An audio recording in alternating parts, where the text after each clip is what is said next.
هلو يا حلوين. قاعده بحط من الديودرنت بتاعي المستورد وفجاه لقيته خلص. اوبا، ايه المشكله الكبيره دي؟ الواحد معهوش فلوس كتير. طب وبعدين؟ بصراحه في حاجات كده بحب اجيبها تكون مستورده، بتكون مختلفه شويه، زي الديودرنت، زي اللوشنز، زي السبريهات. في حاجات كده بتبقى مختلفه لما بنجيبها مستورده، وشويه حاجات من شي ان. طب اعمل ايه؟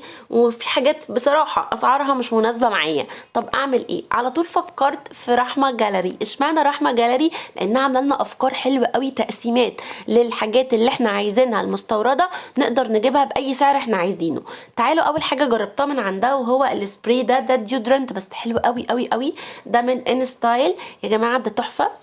عايزه اقول لكم ان انا كنت اول مره اجربه، ريحته حلوه قوي، في منه كذا نوع. هو لونه بينك كده ولذيذ قوي قوي قوي. عايزه اقول لكم هو اسمه بينك سباركل، حلو قوي قوي، عجبني قوي وريحته حلوه. بصراحه الحاجات المستورده بتكون مختلفه شويه عن الحاجات التانية. طبعا ريحته كانت حلوه، وكمان في موضوع الاسمرار بتاع الديودرنت بيكون حلو قوي قوي قوي، والثبات بيكون رهيب. ده بقى كان لوشن برضو هندي مستورد من ان ستايل. ده ريحته يا جماعه تحفه، ترطيبه كان عالي قوي، ريحته كانت ثابته جدا. عجبني في الترطيب، عجبني في الريحه بتاعته ان هي بتثبت وبيرطب الجسم كويس جدا. وكنت برضو اول مره اجربه. عايزه اقول لكم ان في بنوته هكسبها لوشن زي ده كده في الكومنتات، هقول لكم الشروط علشان تعملوها. بجد تحفه، ريحته فظيعه وثباته فظيع. عايزه اقول لكم ان رحمه عندها كل البرفانات، كل السبلاشات المستورده، كل منتجات التجميل اللي احنا عايزينها، وكمان كل حاجه من شي ان.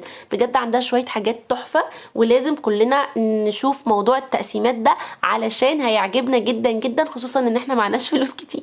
تعالوا بقى اوريكم كمان جبت من عندها ايه. تقسيمات باس اند بودي. يعني انا دلوقتي عايزه سبلاش من باس اند بودي، بس معيش الفلوس بتاعت العلبه كلها، فهي بتجيب العلبه وبتقسمها تسترات زي ما انتم شايفين كده، كل الانواع، انتو ذا نايت، ستروبري باوند كيك، وفي كمان نوع تاني اسمه ميلفي، ده اسباني. فاللي هو اللي انت عايزاه هتعمله لك بالسعر اللي انت عايزاه. تخيلوا، تسترات بقى، لوشانات، كريمات، كل الحاجات اللي انت عايزاها المستورده هي بتعملها لك تقسيمات. يعني تقدري تجيبي بالسعر اللي انت عايزاه، مش بس لوشنز، مش بس سبريهات، مش بس برفانات، كل الحاجات، كريمات كتير من اللي احنا بنبقى عايزينها، وبتقسمها وتقدري تاخدي السعر المناسب معاكي. وده طبعا حاجه تجنن. هل رحمه بطلت انبهارات؟ لا، لسه عامله كمان ان هي عندها كل حاجات من شي ان. جربت من عندها بقى التوكه الستان دي بتبقى حلوه جدا جدا للشعر، دي من شي ان.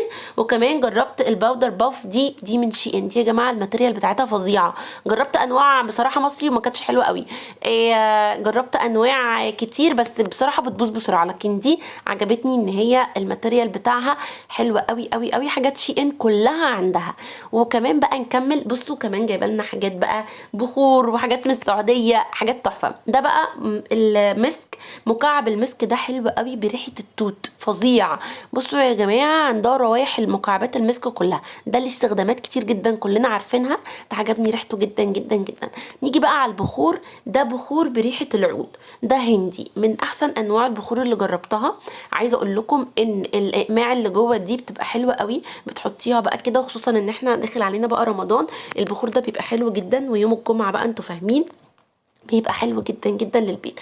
كل الحاجات دي موجودة عند رحمة، وكل التقسيمات موجودة عندها. بتجيب كل حاجات شي ان، بجانب كمان ان الشغل المستورد بتاع الامارات. كل الحاجات دي عندها بجد حلوة قوي قوي. اتبسطت ان في جروب او في صفحة لما كل الحاجات اللي انا عايزاها والحاجات المستوردة، وفكرة التقسيمات دي كانت تحفة، وفي نفس الوقت اسعار حلوة. فلازم كلنا نكون جوه الصفحة دي. وكمان قلت لكم هكسب بنوتة لوشن زي ده، هيكون حلو قوي. وبجد بجد لازم كلنا ندخل عند رحمة، حاجتها تجنن بجد، حلوة قوي.